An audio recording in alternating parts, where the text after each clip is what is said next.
cuando se terminaba la zafra, pues comprábamos un cochino y le íbamos para las cañadas. Teníamos 4 casas o 5 éramos, Sí, ¿no? y de ahí se hacía la carne, se hacía morcilla, se hacía chicharrones. Todo. Y todo ahí, y se comía. Teníamos todo preparado, hacíamos noche. Y se bebía. No se llevaba vino, se iba para el norte a comprar vino. Y traían vino que llevar, pero el vino lo sobraba. Pero hacíamos noche. No había carne, comíamos para las fiestas guías, se comía la carne. Y si una persona se enfermaba, porque había estas gripes malas, pues se mataba una gallina para darle un caldito, porque no había carne. Tenía un conejo así de domingo a domingo, pues el que tenía, pues se mataba un conejito los domingos. Se hacía un salmorejo, se hacía unas papitas, una pelota de gofio. Antes, lo que estaba antes era gofio. Cuando se cocinaba con carbón, yo pequeña, venía de Icó del Alto un señor con 2 caballos, no sé si eran caballos o mulas, no sé, pero para mí eran caballos, que para mí era aquello algo extraordinario, porque a mí los animales me encantan y los caballos me encantan. Íbamos a Tejina a moler, veníamos cargadas, que traíamos hasta 25 y hasta 50 kilos de gofio, que salíamos de aquí cargadas a Tejina, y cuando se nos calentaba la cabeza nos poníamos, como dice mi primo, una penca aquí en la cabeza para que se nos refrescara. Y traía carbón y vendía cochinos también, traía cochinos. Y ese señor, que no se me olvida nunca el nombre, se llamaba don Olegario. Y luego después él, como aquí había mucho pescado, se salaba mucho pescado, entonces él llevaba cantidad de pescado para venderlo allá. Eso parte de nosotros, de la tradición que se traiga de atrás, es lo que tú les puedes dar a ellos, no lo que les puedes inculca, dar otra cosa, lo que que inculca. Sí. Eso es lo que llevarán, tarde o temprano. Hoy no, estarán muy en el aire y no lo verán así, pero dentro de un par de añitos, bueno, como si los estuviera viendo. Es así. Todo se compartía y, por ejemplo, te hablo de fechas especiales. Cuando mi madre hacía el pan, que era casero, las galletas, los rosquetes, pues sus hijas todas participamos, porque se amasaba en una gaveta que era de madera, y primero mi madre amasaba, pero después a nosotras ya teníamos que amasar con mano. Y éramos pequeñas, ¿no? ¿Sabes? Éramos muy pequeñas, pero mi madre a todas intentaba implicarnos para que esas tradiciones no se quedaran en el olvido, porque eso es algo muy importante que tenemos que saber. Cada uno hacía un rosquetito, hacíamos los bolichitos esos que siempre se hacían. Cada una de mis hermanas que hacía una cosa, una la amasaba, la otra es... Me acuerdo de que hacíamos también frangollo y estábamos dándole al cacharrito, porque antes eran cacharros, todos eran carderos, hoy no, ya hoy todo es moderno. Y así. Decían que cuando subía el cura, siempre se le hacían unos rosquetes pequeñitos, que eran a base de huevos y harina, y ellos popularmente los llamaban los besitos, y eso se preparaba para cuando el cura subiera para el jaral, pues el manjar más grande era, o el manjar más especial era los besitos. De eso recuerdo mucho, de eso sí recuerdo de mi abuela que me decía eso. Los postres más normales de nuestros pueblos son la trulla, porque como teníamos las almendras, ¿no?, pues era lo más que se hacía en estos pueblos. La trulla, la torta de almendra. Las almendras con el almíbar. Sí, hacían como una... que los tostaban y después le ponían almíbar. También hacían arroz con leche, frangollo. Veníamos a misa y también estaba la cueva, que le decían la cueva. Y allí siempre comíamos rosquetes por la mañana, veníamos a misa a las 7, los domingos. Y allí los rosquetes y la mistela en guía. Eso es muy nombrado. Tenemos la tradición en este pueblo de que cuando queremos hacer a alguien un regalo, porque nos ha hecho algún favor, por ejemplo al médico, pues le llevas los rosquetes de guía. Al maestro, pues le regalas un paquetito de rosquetes de guía. Y, por ejemplo, si sabes que va a venir familia a tu casa, o amigos o gente de otro lugar, pues tienes preparados los rosquetes de guía para acompañar al café. Para llevar a otro país o a la península, a otras islas, viene la gente, y venía antiguamente, como no es como ahora, que los negocios se abren todos los días. Los fines de semana, sábados por la tarde, domingo no se abrían los negocios. Nosotros vivíamos arriba, encima de la dulcería, y nos tocaban el timbre a cualquier hora. Y nosotros bajábamos a abrir la puerta para que la gente se pudiera llevar los rosquetes, porque los necesitaban, porque al día siguiente se iban de viaje, y por eso te digo que es precisamente el pueblo quien se ha encargado de difundirlo.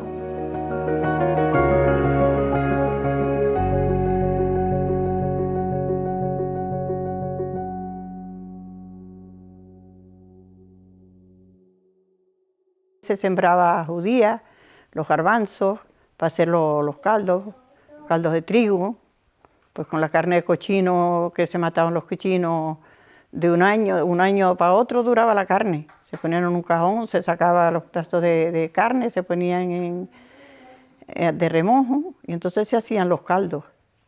Para hacerlo, pues después se hacían al fuego, no había cocinillas, sino al fuego. Nosotros cocinábamos lo que había. Si era, como dice Otilia, las cosas de antes no había otra cosa. No había que variar, sino lo mismo de siempre. Pero se adaptaba uno a lo que había. Y ahora ya son distintas comidas y distintas cosas, porque ya la cosa está distinta a lo de antes. Fechas especiales, San Juan, cositas así. Y para el Día de Todos los Santos y todo eso. Mi madre siempre nos implicaba en eso, y después compartir en la mesa, siempre nos sentamos todos juntos. Mis hermanos, que también éramos tanto hembras como varones, y mis padres, nunca comíamos uno y después comíamos el otro, no. A veces sentaba a la mesa todo el mundo para compartir lo que mi madre y nosotras habíamos elaborado con nuestras manos. No era como ahora que proponer qué te hago de comer, que eso, no, antes se hacía el caldo. Todas las noches era caldo, un revuelto, después un pedacito de carne a cada uno, nos chupábamos los dedos porque ni tenedores teníamos. Puchero, con un pedazo de calabaza y 2 papas y fíjate dónde estaban las verduras para poner. ¿Dónde estaba guango y calabaza? Calabaza sí, si se sembraba y había un trozo de calabaza para tener. Ese era el puchero para hacer y hacer que se hacía sopas de pan, cortar pan y hortelana y poner el agua al caldo. Ese es lo que se celebraba de la fiesta en esos años. Ya después la cosa se ha ido modificando y ya hay otras cosas que hacen más diferentes. Por la mañana, el que tenía leche, pues se salvaba que tenía leche. Pero el que no, agua de cebada, gofio y con un poco queso, eso era el desayuno. Mi padre era pescador, pues teníamos el pescado abundante en la casa y papas y pescado, se hacían cazuelas. A mi madre le gustaba mucho preparar el atún en adobo. Y a mediodía era papas cocinadas siempre y pescado, si venía de abajo Alcalá, y conseguíamos un fico pescado porque se cambiaba los higos pasados, almendras, por pescado. Cocinar papas y pescado si venía alguien que venían con las cestas de pescado que venían la guaguaguilla, venían para aquí para arriba, venían cargadas si se compraban, que entonces caballa y sardinas no era lo que había. Pero tampoco lo comprábamos siempre, tampoco había dinero para siempre. Por lo menos en casa que no, mi padre estaba para Venezuela, ¿dónde estaba el dinero? Él sí tenía ya, pero aquí no había. Nosotros, a mi abuelo que cobraba en esa época 200 pesetas. Antiguamente siempre eran tollos, papas con queso, papas con pescado salado. Y nos reuníamos todos los primos, todos los tíos. Y era muy bonito, la verdad que era muy bonito. Yo tuve una época muy feliz. Las papas que se traían de arriba, de Chirche, mi madre tenía amistades y había una señora que tenía mucha amistad con mi madre. Ella era la que se encargaba de traerle las papas, que tenía un burro, la señora. La comida era natural, todo era cosechado. Eran las papas, era el gofio y era todo cosechado. De la venta se sacaba muy poco. El azúcar, el café, el aceite, esas cosas así. Los viajantes que venían a vender, pues ya a la vez comían aquí en mi casa y se quedaban también, porque mi madre tenía hospedaje de cama.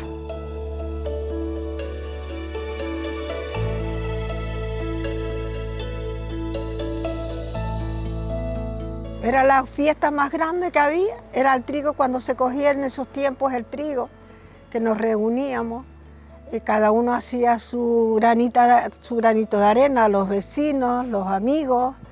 Y oliendo el pan y no podíamos comer un ficopán, porque yo que siempre he sido liviana cabeza, cogía el pan, la teta y me la roía. Cuando iba a la fuente ya tenía el pan roído.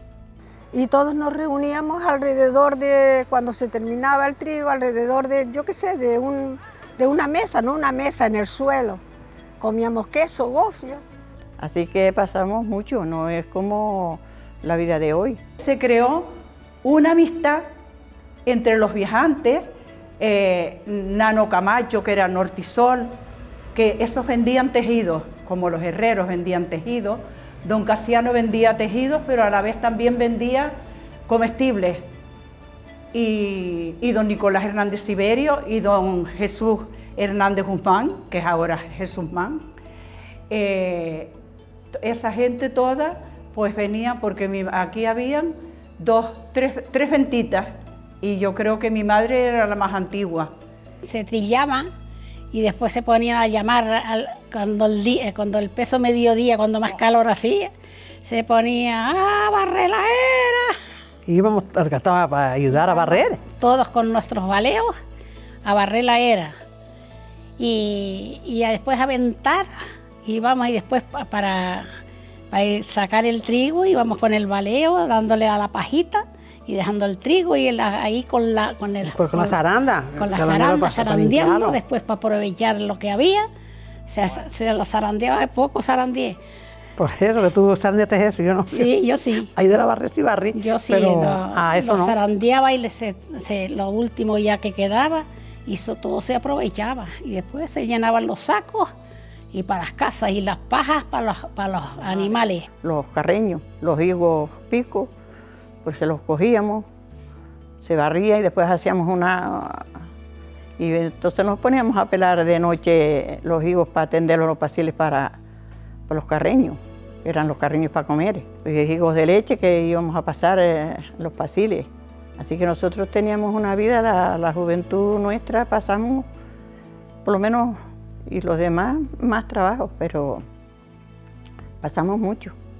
Tostabas trigo para el gofio. Sí, eso sí. Porque tenían trigo, porque yo en mi casa no había. Nosotros tostábamos y después llevábamos el caballo con 2 talegas a Tejina. Y la llevábamos y los molíamos y cuando teníamos allá abajo teníamos una lata grande así.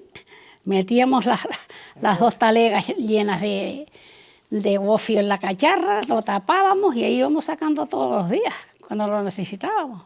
Sembrábamos las calabazas. Después para regar una calabacera teníamos que cargar el agua del chorro porque no había ni agua, sino al chorro cargábamos el agua a las casas y no era como hoy que se abría la llave, tenemos llave en todos sitios, tenemos el agua. Antes no, mi niña, antes para bañarnos un caldero de agua y nos bañábamos con un caldero de agua en una bañadera, en un baño, nos echábamos el agua por encima.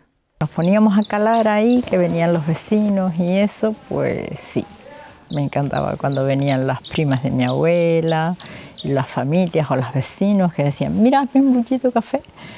Y mi madre haciendo café y mi abuelillo calando. Y las demás sentadas hacia alrededor del bastidor o echando cuentos de cuando eran pequeñas o del que fue para Cuba o del que fue para Venezuela y así. Era muy bonito y muy sano todo eso.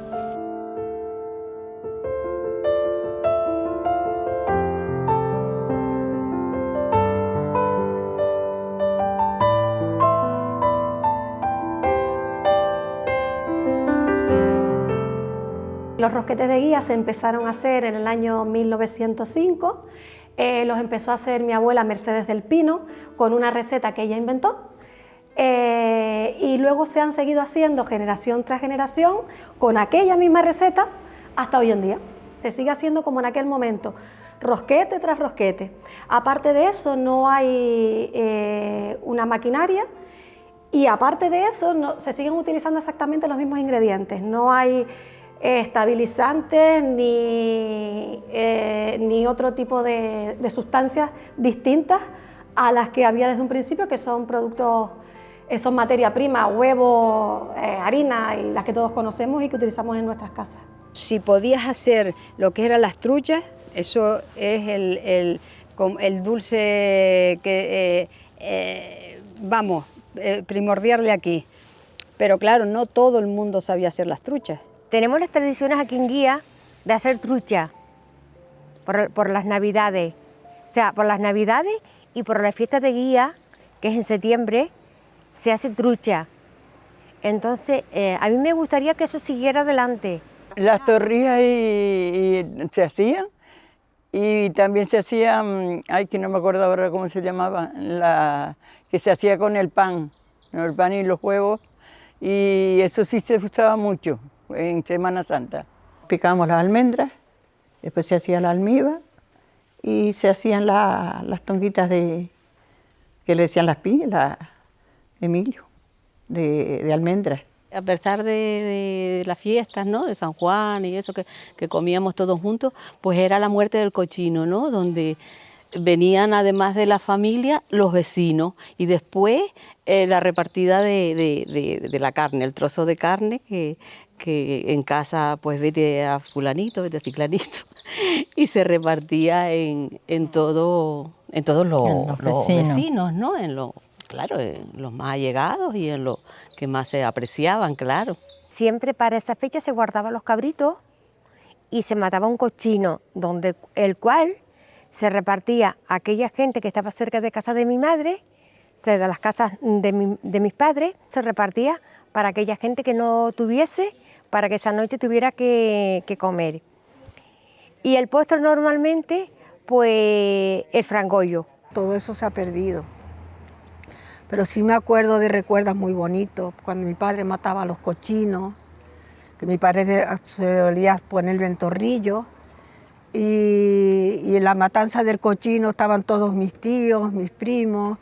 Un carne fiesta, nos juntábamos toda la familia y nos repartíamos, cada uno un pedacito de carne a cada uno, porque éramos toda una familia éramos unidos. Aprovechamos con arroz para que nos diera para todo. Porque tampoco para comer solo, sí lo podíamos comer también que nos gustaba, pero había que aumentarlo con un poquito, con arroz. Cabrito en salsa, porque ahí no había pues nada, no había horno, no había, ¿sabes?, la brasa, nada más, era toda leña, todo se cocinaba a leña. Y esa es la comida que se hacía antes, no era de hacer, porque ahora sí se hacen asados o se hace frito como en salsas, algo que a uno como le guste, pero antes, esa época, no daba mucho sino siempre aquel de uno era hacer, y lo hacía yo. Sigue la tradición, aunque después los chicos se vayan al momento a pasarlo por ahí con sus amiguetes y tal, esa tradición sigue. Y yo creo que mientras sigamos y ellos sigan viendo, pues será... tenemos que mantenerla. Sí, sí. Es algo que tienes que inculcarle a tu hijo. Tú un fin de año te puedes ir donde quieras, pero Nochebuena. Sí. Abuela, bisabuela, todos siempre estábamos todos juntos. Y ahí tenemos que estar por lo menos ahí, la Nochebuena, cenar todos juntos. Porque realmente eso es lo que nosotros vimos, y eso es lo que traemos, y eso es lo que ellos cogen, y eso es lo que ellos harán. En mi juventud éramos como más, nos uníamos más. Teníamos un concepto muy arraigado de la familia, mucho respeto de los abuelos, de los tíos, de los primos. Entonces eso todo se ha perdido un poco. Que tú le vayas diciendo a ellos cómo se elabora un bizcochón, cómo se elabora, un puchero, que es muy tradicional los pucheros aquí en el pueblo, cómo se arregla una carne, cómo hay que hacer un adobo. Yo intento por todos los medios que esas cosas no se pierdan, por lo menos por la parte que a mí me toque, ¿no? Porque es algo muy bonito, algo entrañable, que tus nietos se impliquen en la cocina, porque así yo creo que cuando ellos vayan saliendo y vayan haciendo algo, ella también implica a sus hijos. Como una responsabilidad, que esto no muera, y por eso hemos mantenido esto, que más que un negocio ya se ha convertido en una responsabilidad, porque el pueblo, de hecho ahora abrimos un momento la puerta para hacer esto y ya nos han estado preguntando que cuando abren, que esto no se puede cerrar. Si ustedes como nueva generación quieren seguir para no perder nuestras recetas y seguir con ellas adelante, o apartarlas a un lado. Yo no te puedo decir exactamente si se perderán, ¿me entiendes? Porque eso es decir, es una opinión mía que no generaliza, porque yo veo juventud también que se interesa por saber las recetas de los dulces de aquí.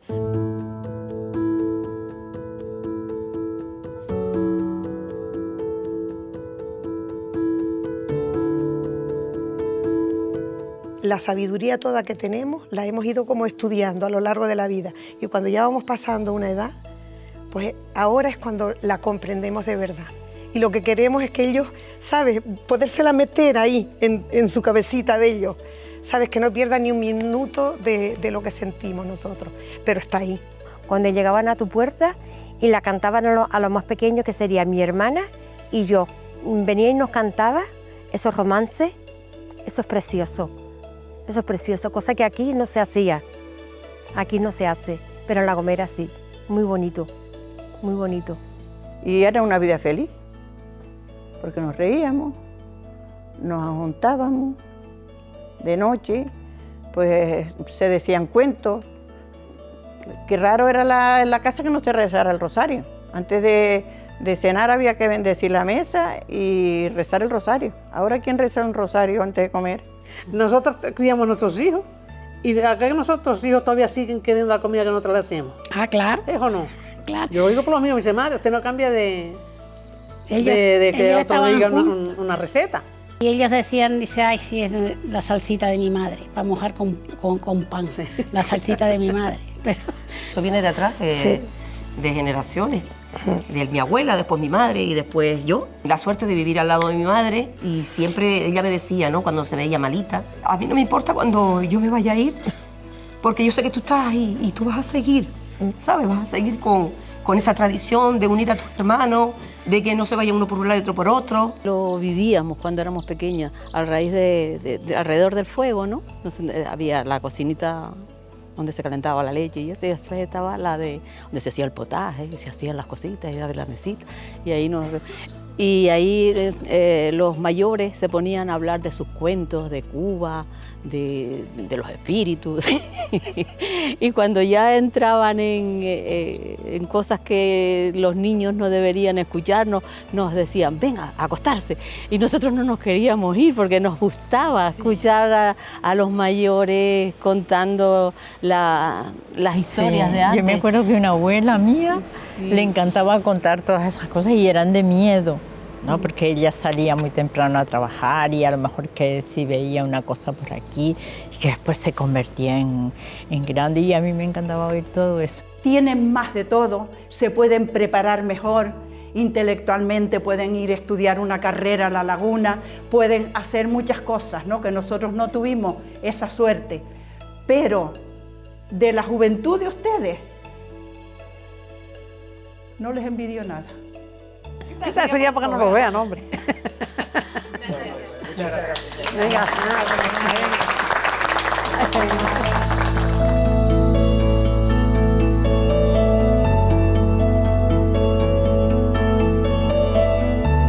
Bueno, esta experiencia ha sido muy gratificante, ya que escuchar a los mayores y todas esas experiencias siempre aporta positivamente, y el saber cómo era nuestro pasado en nuestros pueblos. No sabía cosas de mi abuela ni de su vida porque, a ver, me ha contado cosas, pero no tan profundo, y pues saber más de ella me ha gustado. Una experiencia bastante enriquecedora y bonita compartir con las personas mayores del pueblo y familiares nuestros, porque así nos enseñan cosas que nosotros no sabemos porque no las hemos vivido, y me parece algo muy bonito. Aprendimos más sobre historias antiguas de ellos, de su infancia, cómo pasaban las fechas y todo eso, y yo creo que es algo nuevo para nosotros. A nosotros nos ha encantado esta experiencia, ya que hemos conocido bastantes historias sobre los abuelos, sobre las comidas, sobre su infancia.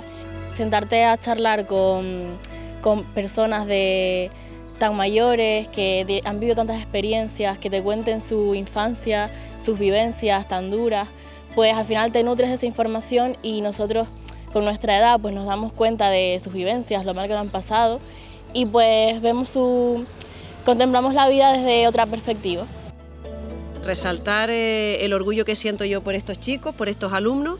Es un proyecto en el que hay que demostrar el compromiso, el respeto, y ellos la verdad que tienen una matrícula de honor en eso. Nos enseña más sobre su tiempo, que a mí siempre me ha interesado el tiempo pasado, me encanta la historia, me encanta eso, y pues saber su experiencia pues me enriquece mucho.